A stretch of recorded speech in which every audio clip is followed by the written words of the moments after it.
On February the 24th, Russia launched a full-scale invasion of Ukraine. The war has since killed thousands, displaced millions, and destroyed entire cities. Despite international appeals for Volodymyr Zelensky and his family to be evacuated to a safe location, the 44-year-old president stayed in Kyiv with his defense forces. He has shifted the course of history through his actions and heartfelt words. Воевать, пока не вернем свою землю и пока не ответим сполна за всех наших. His own son knows the names of weapons used in the war. He is hopeful that the next generation will not.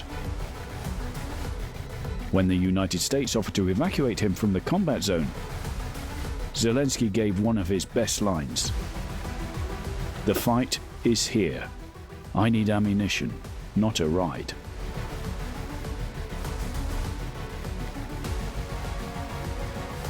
He has changed from, as he puts it, all the wisdom that I never wanted.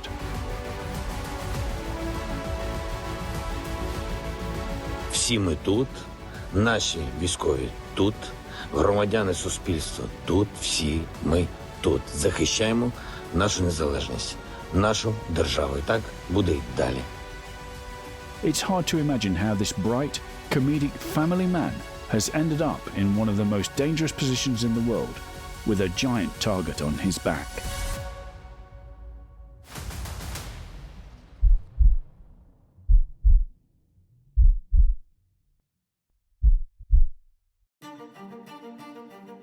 This is one of Europe's largest wars since World War II. Since then, Europe's map has been shaped by political alliances. But now, Putin wants to redraw Europe's map by force. He's long claimed that Ukraine belongs to Russia, and they are one people. However, Ukraine is a sovereign country, with its own language, culture, and political system. While the two countries have a history, Ukraine has fought hard for its own identity.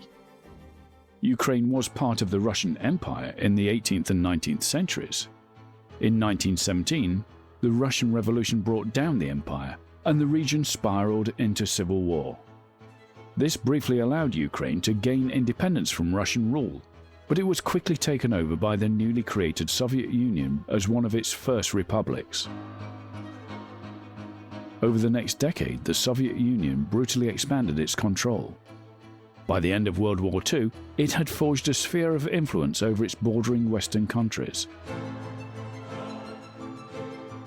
The West held its influence over here. This essentially divided Europe and marked the period of the Cold War. The Soviet Union formed communist governments on their side, which were easy to control. But the West developed into democracies with capitalist economies. The deep ideological divide fueled distrust and tensions between the two sides, and soon these spheres hardened into military alliances. In 1949, several countries along with the US and Canada formed the North Atlantic Treaty Organization, NATO. They promised to defend each other from invasion. A few years later, the USSR and several of its neighboring countries formed the Soviet-led Warsaw Pact alliance. Each side built up its military to protect itself from the other. A lot of people within the Soviet system regarded NATO as a hostile bloc against them. They regarded NATO as aggressively as NATO regarded the Soviet bloc. The big difference in NATO countries historically was that they were democracies, people were free, and people in the Soviet bloc weren't free, and if they tried to be free, such as they tried to be in Hungary in the 50s and in Czechoslovakia in the 60s, the Soviets would invade them. When the Soviet Union collapses, Russia, the angry bear is licking its paws, and then suddenly all these former Soviet republics, like the Baltic republics and so on, all want to join NATO. They all want to join the EU. That is regarded by people like Putin as aggressive. That's saying, hold on, these countries, They sort of belong to us, or they actually belong to us, and now they sort of belong to you. Putin sees these things just in terms of power blocks. He doesn't think about the fact that your average Estonian just wants to be, in a sovereign nation that's free to join whichever bloc it chooses. And if it doesn't want to be part of Russia, it doesn't want to be part of Russia. Europe remained this way for decades, until one side finally collapsed. By late 1991, republics like Ukraine started declaring independence from Soviet domination. The Soviet Union dissolved into 15 independent countries, including a much weaker Russia. But losing an empire that's far-flung is a lot easier than losing an empire that is contiguous, that's right on your borders. And so when the Soviet Union went, Russia loses everything on its borders, and some of them are more remote than others. That it hurt Russia a lot more to lose Ukraine than it did to, say, lose Tajikistan. It's geographically nearer, it's bigger, it's more important, the cultural ties are much more obvious. The Soviet sphere of influence disappeared as many countries overthrew their communist governments. Even though the Cold War ended, the alliance on the other side of Europe was still going strong. In fact, it was expanding. In 1999, Poland, Hungary, and the Czech Republic joined NATO. In 2004, 7 more countries joined. That moved NATO into the old Soviet sphere of influence, making NATO's border with Russia the longest it's ever been. Belarus, Ukraine, and Georgia were now the last post-Soviet countries between Russia and NATO. Ukraine and Georgia both wanted to join NATO for a long time, making them prime targets for Russia. The problem is largely manufactured by Putin's paranoia, his crazy worldview that NATO is out to get him. It's not. No one wants to invade Russia. Everyone just wants everybody to be happy, don't they? Just want to live at peace and be happy. Yet Putin's got this idea that the world always needs to be at war in some way. There always needs to be conflict.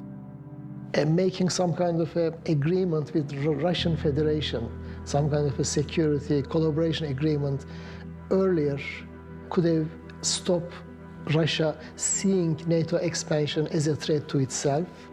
It would have been a good step, a clever step, a really diplomatic step, because Russia was willing to do this at some point, even under Putin.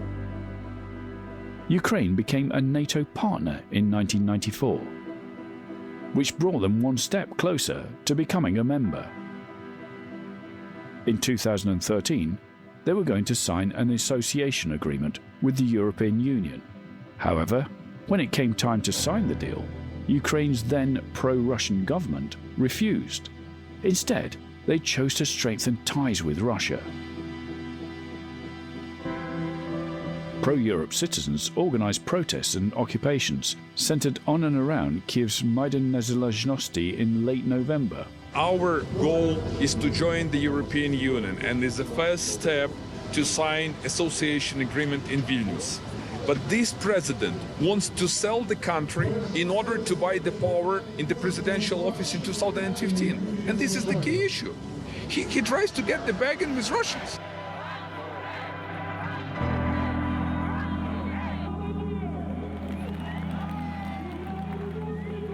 You had protests against what was seen as a government that was ridiculously pro-Russian and pro-Putin.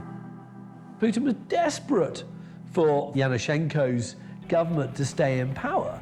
But of course, the Ukrainians took the streets, they didn't want it. And that for Putin was a real humiliation. As the protest in Kyiv's Independence Square continued into 2014, the government began cracking down on the demonstrators. The size of the protests only grew in reaction and turned into what was termed the Revolution of Dignity. In all, over 100 mostly civilian protesters died.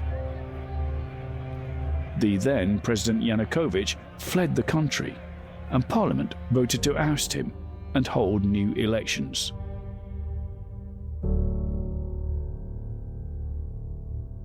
This meant Putin was losing political influence in Ukraine. ever since that kind of Orange Revolution, took pro-Russian puppet leaders out of Ukraine, replaced them with independent-minded figures. Putin really, really got bloodied and he hated it.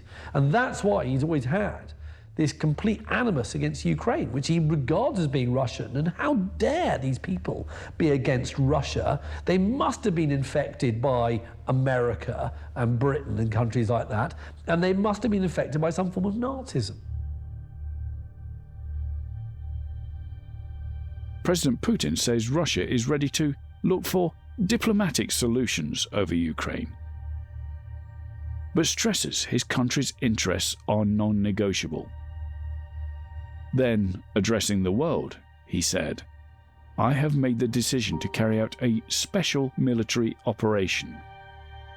He may have called it a special military operation, but it's clear that this is a full-scale invasion of Ukraine. In the early hours of February 24th, shortly before the start of the Russian invasion, Zelensky recorded an address. He refuted claims by the Russian government about the presence of neo-Nazis in the Ukrainian government. He stated that he had no intention of attacking the Donbass region, whilst highlighting his connection to the area. In part of the address, he spoke in Russian to the people of Russia, appealing to them to pressure their leadership to prevent war. С вами нас разделяет более 2000 километров общей границы. Вдоль нее сегодня стоят ваши войска, почти 200 тысяч солдат, тысячи боевых машин. Ваше руководство одобрило их шаг вперед на территорию другой страны. И этот шаг может стать началом большой войны на европейском континенте.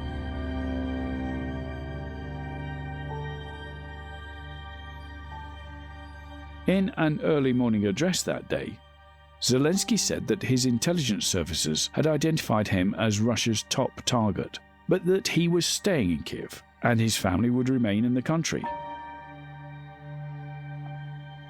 He said, "They want to destroy Ukraine politically by destroying the head of state."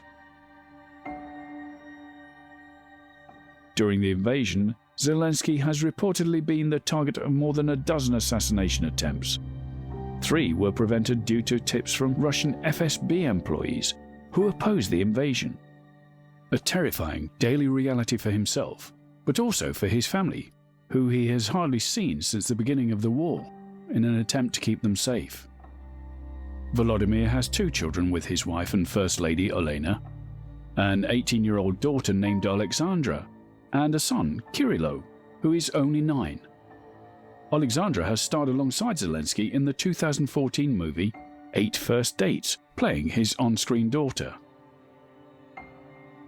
Presumably your children don't see their father, they can't see the president very much. They must miss him. Is that hard for you? You get to see him, but presumably they can't. Я дуже сподіваюся, що хоча б моя постійна присутність якось надає їм впевненості і спокою. Батька вони бачать дуже рідко, недовгими епізодами і насолоджуються ними настільки, наскільки можуть. Але ж дійсно не вистачає таких моментів, коли ми можемо не рахувати час і просто бути разом і не дивитися на годинник, коли ми повинні їхати в різні боки. Born into a Jewish family, Volodymyr Zelensky grew up in Kryvyi Rih, a significant city in central Ukraine. He was raised as a native Russian speaker, but soon acquired fluency in Ukrainian and English. Zelensky was an intelligent and academic student. He earned a law degree from the Kyiv Institute of Economics, but did not go on to work in the legal field. Although Zelensky was licensed to practice law, his career was already heading in a different direction. While still a student, he had become active in theatre, which would become his primary focus. At age 17, he joined his local team competing in the KVN comedy competition.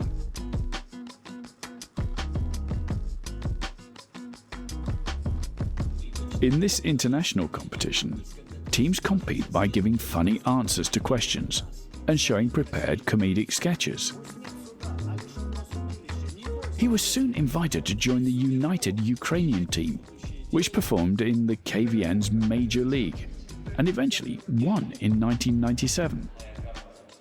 He created and headed the Kvartal 95 team that same year, which later transformed into the Kvartal 95.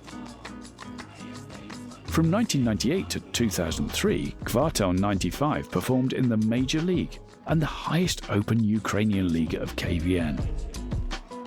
In 2008, he starred in the feature film Love in the Big City and its sequel, Love in the Big City 2. Zelensky continued his movie career with the film Office Romance, Our Time, in 2011, and with Rejewski vs. Napoleon in 2012. Love in the Big City 3 was released in January 2014. Zelensky also played the leading role in the 2012 film 8 First Dates and 2 sequels produced in 2015 and 2016. He recorded the voice of Paddington Bear in the Ukrainian dubbing of the 2014 film Paddington and its sequel Paddington 2. In 2015, Zelensky became the star of the television series Servant of the People, where he played the role of the President of Ukraine. In the series, Zelensky's character was a high school history teacher in his 30s who won the presidential election after a viral video showed him ranting against government corruption in Ukraine. In March 2018, members of Zelensky's production company, Kvartal 95, registered a new political party called Servant of the People, the same name as the television program that Zelensky had starred in over the previous 3 years. Although Zelensky denied any immediate plans to enter politics and said he had only registered the party name to prevent it from being appropriated by others, there was widespread speculation that he was planning to run.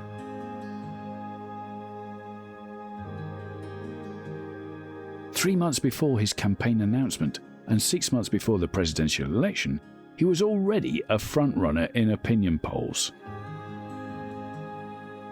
After months of ambiguous statements, on December the 31st, less than 4 months from the election, Zelensky announced his candidacy for President of Ukraine on the New Year's Eve evening show. In place of traditional campaign rallies, he conducted stand-up comedy routines across Ukraine with his production company Kvartal 95.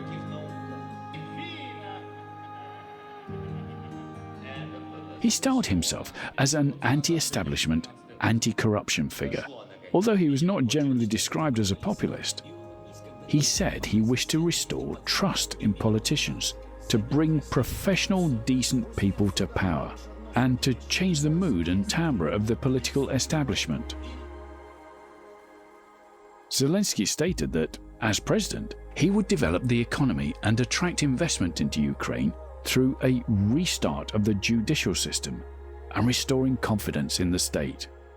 Volodymyr Zelensky won the first round of elections on March 31st, 2019. Zelensky took it one stage further in the sort of metaverse by then running as head of a party called Servant of the People to become the actual president. So a guy playing a president on a show is now running for president as head of a party with the name of that show. So, it's like a sort of endless hall of mirrors. And he won. The idea of the non-politician coming in and a breath of fresh air, cleaning it up, untainted by the past and so on. And Zelensky followed that playbook, pretty much to the letter. It's a very seductive, as Trump said, drain the swamp. And of course, it's always harder than it looks because the swamp is so, is so intertwined. Then Zelensky was criticized for being inexperienced, being lightweight, and again, not taking the advice of his intelligence services on the likelihood of a Russian invasion. But he has taken on the mantle of defender of the faith, as it were. We're just asking the free world, because we are fighting not only for ourselves, but the whole free world. We just ask to help us to protect our skies, to stop this terror and horror. As well as success on the battlefield, wars are often won or lost through information advantage. In the Russia-Ukraine conflict, We might have expected Russia, an old hand at propaganda, to have bested Ukraine early on. When Putin came to power, some of the news organisations were actually owned by oligarchs. And sometimes these oligarchs could be critical of Putin, and that would obviously be very annoying for Putin. So what does he do? He wrestles back control of those media networks from the oligarchs, and that means that he's in charge of his own message. Propaganda can come in many forms, through media and speech, but also through threats of nuclear force, such as when Russia test-fired a nuclear missile, issuing vague threats of nuclear war in order to deter NATO's support for Ukraine. There was also the strong presence of Russian troops placed on the Russian-Ukraine and Belarus border, said to be a military exercise. These all use the same message: comply or else. You know, you see that with Hitler's Germany. Was there any kind of publication or media agency of the time ultimately not subject to Nazi control? No, none. So a lot is made about, dictatorships being propaganda geniuses. Well, it's not that hard to manipulate the message if you can control every newspaper, every magazine, every TV station, every cinema, you name it. Forget it, it's easy. You only have to look at Russian media organizations. Just go onto a website like TASS, the Russian news agencies, and there you will see a completely different reality as to what is going on in Ukraine, which of course is called the special operation, as opposed to what any normal sentient being would call it, is a full-blown war. Even with all this Russian propaganda, a lot has proven to be untruthful, dispelling what Russia is trying to convey through the use of media. This has only strengthened Ukraine's underdog success story against the Kremlin's denazification narrative. Zelensky has intuitively grasped the nature of information and electronic communication technology to conduct warfare. He used the power of propaganda and information to his advantage by making it illegal to share images of Ukrainian troops, protecting their movements. He also told his people, just after the Russian invasion, that he would give weapons to anyone who wants to defend the country, rallying the patriotic spirit in Ukraine. After Russian propaganda organizations attempted to promote the false claim that Zelensky had fled the capital, he took to the streets and filmed himself defiantly standing in central Kyiv. As Napoleon said, I'd rather have lucky generals than good ones. And I'm not sure you would necessarily call the whole invasion of Ukraine lucky. I mean, he's genuinely inspirational. I mean, as a screenwriter, if I'd come up with either of the lines, either I need ammunition, not a ride, or when you attack, you'll see our faces, not our backs. If I come up with either of those, I'd have just shut the laptop and gone to the pub for the day. I mean, that's that's proper Hollywood inspirational stuff. The citizens of Ukraine have formed their own successful cyber warfare by forming the IT Army of Ukraine, a volunteer organization created to fight digital intrusion of Ukrainian information and attacking military targets. Zelensky knows that keeping Ukraine's underdog image is crucial to winning the information war by keeping the West, and more specifically NATO, on his side. This has led him to great advantages such as political and military support, the enforcement of a no-fly zone, and admonishing NATO countries for buying oil and gas from Russia, in a bid to declare an economic war on Russia. I think sanctions will see Russia returning to what the Soviet Union was like in the bad old days of bread queues, shortages, an almost complete lack of consumerism.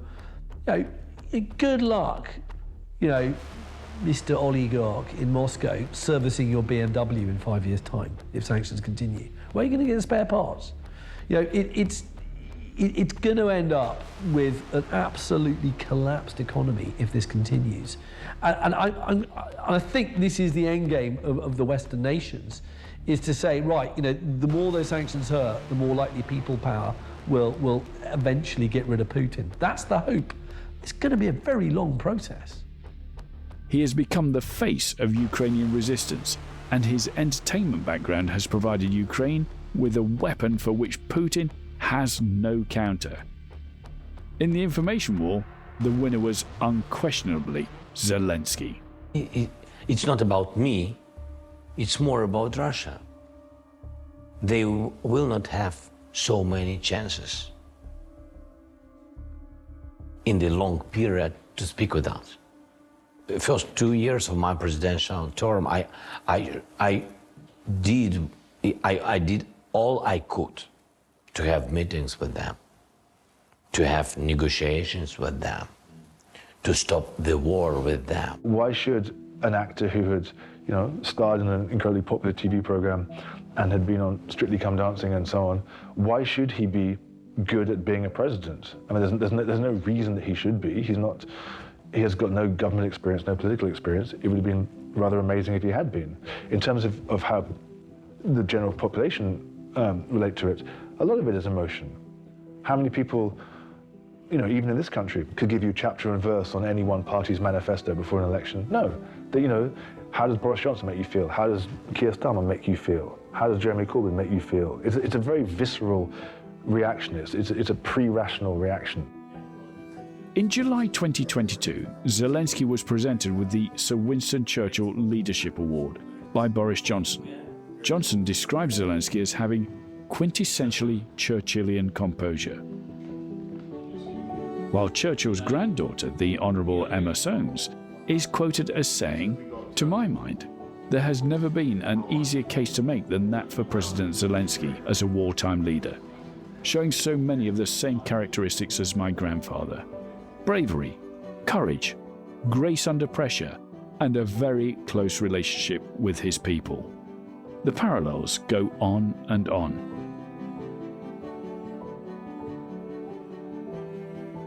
If we look at Churchill and Zelensky's methods as wartime prime ministers, it's easy to draw comparisons. Politician, officer, and leader, Winston Churchill served as the Prime Minister of Great Britain in arguably some of the most trying times of modern history. After Chamberlain's resignation in 1940, Churchill was appointed during World War II and ultimately led the country along the road to victory. Though he was an undoubtedly skilled strategist and war hero, Churchill's power lay in his eloquence, in his speech and writing. Shortly after Churchill became Prime Minister, he gave one of his most famous speeches, Their Finest Hour.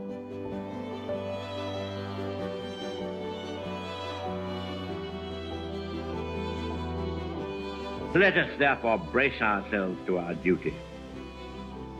So bear ourselves that if the British Empire and its commonwealths last for 1,000 years, men will still say, this was their finest hour. By singleness of purpose, by steadfastness of conduct, by tenacity and endurance, such as we have so far displayed, by these and only by these, can we discharge our duty to the future of the world and to the destiny of man.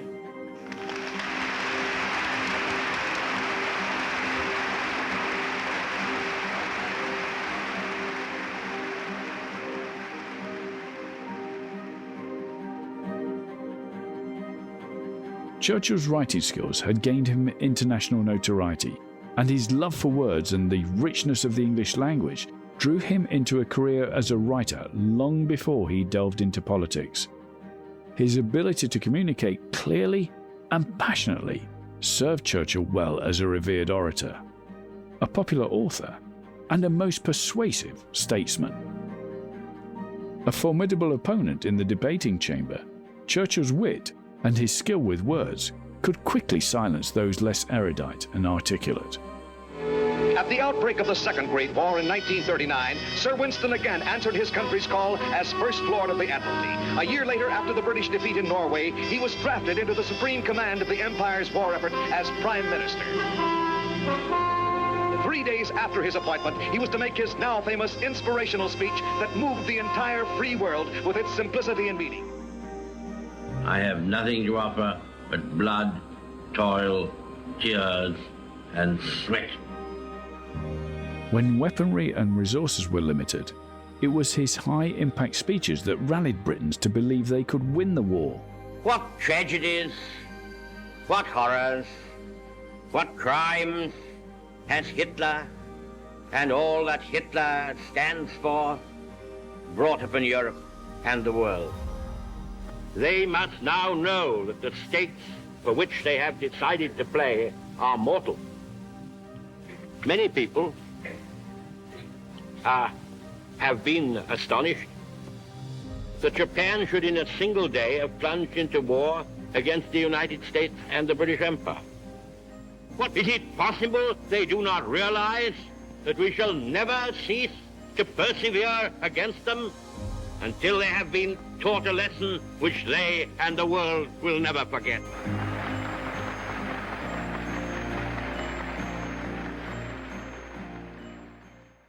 Churchill talks about the power of public speaking.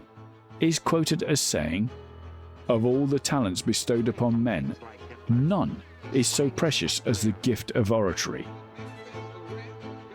He who enjoys it wields a power more durable than that of a great king. He is an independent force in the world, all qualities which Zelensky has in abundance." Battles are fought with weapons. However, the spirit and heart of mankind has proven to lead to victory. A spirit which Churchill managed to rally through his speeches. Zelensky took inspiration from one of his most memorable pieces from 1940, commonly known as "We Shall Fight on the Beaches." He echoed the same message, in the hope that it would boost morale and support. We will fight in the forest, in the fields, on the shores, in the streets. We shall defend our island, whatever the cost may be. We shall fight on the beaches. We shall fight on the landing grounds. We shall fight in the fields and in the streets. We shall fight in the hills. We will fight on the banks of the rivers, and we are looking for your help, for the help of the civilized countries. We shall never surrender. The President knows that war is as much about information as it is about kinetic warfare. Like Churchill, by balancing values, historical experience, ideals, and practical reality, Zelensky is playing the role of president at full throttle. His courage is contagious. Just before Christmas 2022, Zelensky made his first foreign visit since the beginning of the war. On Twitter he wrote, "On my way to visit the US to strengthen resilience and defense capabilities of Ukraine." This visit to Washington felt very reminiscent to Churchill's meeting in 1941 with then-President Franklin Roosevelt, both seeking international aid. The US has been Ukraine's most important ally in the war, committing $50 billion of humanitarian, financial and security assistance, far more than any other country. Former Secretary of State Hillary Clinton was among US politicians drawing parallels to the former British Premier, saying Zelensky was leading his country with Churchillian courage and resolve. Zelensky addressed Congress using the line, "Ukraine holds its lines and will never surrender," again echoing the late British Prime Minister and amplifying his fight for the free world. It's not about I want to talk with Putin. I think I have to talk with Putin. The world has to talk with Putin because there are no other ways to stop this war. I think he uses what he has very well, but I think at the heart of it, just if nothing else, the simple fact that he stayed when he could easily have gone. He could easily have gone, taken the American offer, set up a government in exile somewhere else, and done that, and he didn't. And he chose to stay, and there is no way around that other than to accept that was exceptionally courageous of him. It's a slightly sort of medieval thing in a good way. You know, you are the standard bearer. You put yourself in harm's way if need be, in the way that, you know, old leaders used to, in the way that medieval knights used to, in the way that, you know, ancient Greek leaders used to. And that he has that sense of responsibility. I wanted to ask you about Vladimir Putin because he's in Moscow 500 or 600 miles from Kyiv, yet you and your people must hold him personally responsible for the murder of every child and the rape of every woman. He himself is a father, he has daughters. Do you think he has any conscience, or do you think he is simply a monster? The second one. What would your message be to him? Я чесно відповім, я не хочу з ним говорити прямо. Я не хочу ніколи бути в цій ситуації. The First Lady, Olena, has been interviewed recently talking about Russian war crimes. Her interview exudes the same strength portrayed to the media, including their fears that the world is now developing war fatigue.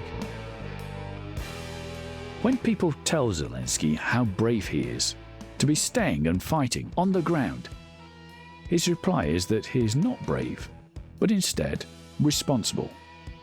Responsible for the country that voted for him as a leader,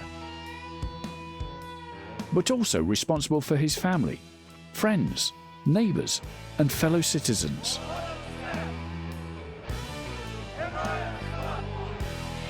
This is an act that embodies the spirit of Ukraine.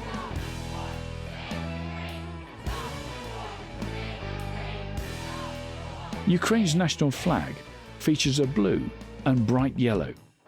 It has become the symbol of international solidarity with the Ukrainian people and of protest against the Russian invasion.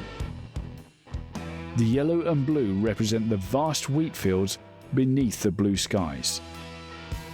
Ukraine is also one of the largest exporters of sunflower oil and wheat, which has majorly affected the world's global food security since the Russian invasion. The colour yellow is not only seen in the flag, but mirrored in Ukraine's national flower, the sunflower. A global symbol of resistance, unity, and hope. A video shows a woman confronting Russian soldiers in Henichesk, Kherson region, urging them to put sunflower seeds in their pockets. Вы фашисты, вы пришли на нашу землю, вы пришли с оружием к нам. Возьмите семечки, положите сырые, чтобы хоть подсолнухи росли, когда вы здесь ляжете. Сейчас наш разговор ни к чему не приведет. Давайте не будем усугублять эту ситуацию. Пожалуйста. You know, we always hear every day Ukrainians are fighting for democracy and so on, as if their struggle is elevated by our interest in it. Ukrainians are fundamentally fighting for themselves, for their own country, which is, you know, as it should be. They owe us nothing. They owe the wider world nothing. But the wider world's taken it upon themselves to say this is a fight for democracy, this is a fight for good values, this is a fight against Putin's values and so on. So in that respect, Zelensky has sort of become a touchstone for what we like to think of as the good guys.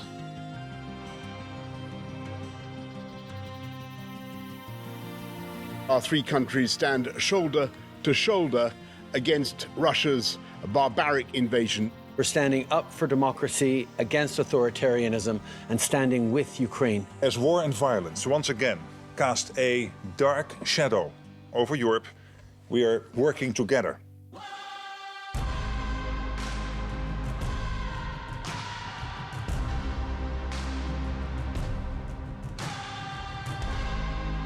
Zelensky has received many nominations.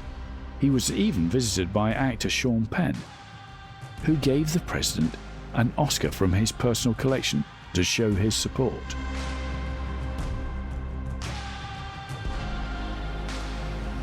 In December 2022, the president spoke after being named Time Person of the Year. He used it as an opportunity to make one of his most inspiring speeches to date. It is an honor for me to represent the struggle of Ukrainians and the spirit of Ukraine, the spirit of freedom that echoes in the souls of so many people around the world. Stories of heroes who are fighting for independence are also your stories. Ordinary men and women who became brave hearts when they joined the defense forces to defend freedom. Different generations of different nations knew this spirit. Striving for freedom, solidarity, creativity, and dedication, well known to the mankind from a long time ago and which united the world this year with the colors of the Ukrainian national flag and our people's achievements. This is the free world spirit. The magazine cover featured not solely the president, but the citizens he spoke about in his speech alongside him. Surrounding them are wheat yellow and sky blue national flags, scattered with beaming sunflowers, conveying a sense of joy, unity, and hope.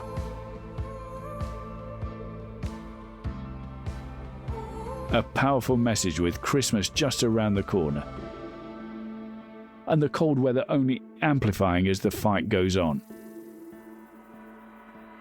Zelensky now comes across as very authentic, in that respect, and there's pictures of him, the footage of him at Bucha the other day. I mean, the pain on his face was very clear to see. That is an authenticity that people see. He's an actor, and there's a degree to which he is using those skills, but I wouldn't for a second say that it was inauthentic. It may be hyper-authentic in that way. This is a good image, and he's also always in the public figure. He's always, every day almost, he's on television, he's on media, gives some statements, talks, and he talks reasonably. He talks reasonably. He's not just like saying that we are gonna beat, we are gonna hit, we are gonna be victorious. He's not saying just this. He's also quite rational. He also talks about peace. And he keeps saying that this is not something we started, this is not something we initiated, we are defending ourselves, but we want peace at the end. Перемоги і миру, і про це буде просити Святого Миколая. Попросіть разом із нами, якщо це не наївне таке бажання, а взагалі, якщо ми говоримо про фізичну допомогу, українцям потрібно пережити зиму.